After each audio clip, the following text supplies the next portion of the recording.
বরিশাল নদী বন্দরের লঞ্চ ঘাটের দুরবস্থা অবর্ণনীয়। গ্যাংওয়ে সড়ক ভাঙাচোরা, নেই যাত্রীদের বিশ্রামাগার ও টয়লেটের ব্যবস্থা।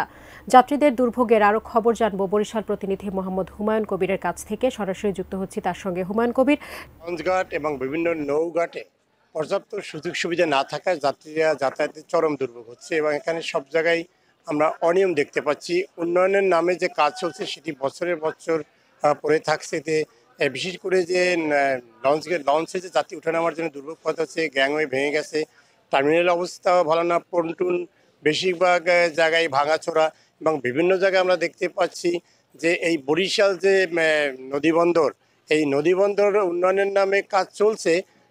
ইতিমধ্যেই এশিয়া উন্নয়ন ব্যাংকের যে সহযোগিতায় 90 কোটি 30 লাখ টাকা ব্যয় এখানে উন্নয়ন কাজ চলছে বলে এখানে বিএডব্লিউটি কর্তৃপক্ষ বলছে।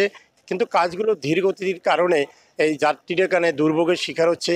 আর বিশেষ করে বরিশাল লঞ্চঘাট ছাড়াও যে বরিশালের যে বাইরে যে লঞ্চঘাটগুলো রয়েছে, ভোলা, জালকাঠি, পিরিজপুর, বরগুনা, পটুয়াখালী এবং বিভিন্ন জায়গায় হুলারার যে পল্টন, এবং সেখানের অবস্থাও ভালো না।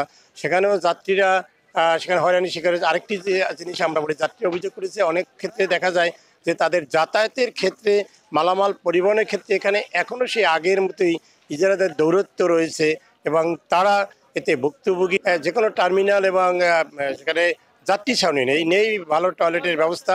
এ কারণে যে দূর দূরান্ত থেকে যাত্রীরা, বিশেষ করে মহিলা শিশুদের খুবই দুর্ভোগ পোহাতে হচ্ছে। এই ছিল আমার কাছে বরিশাল থেকে সর্বশেষ।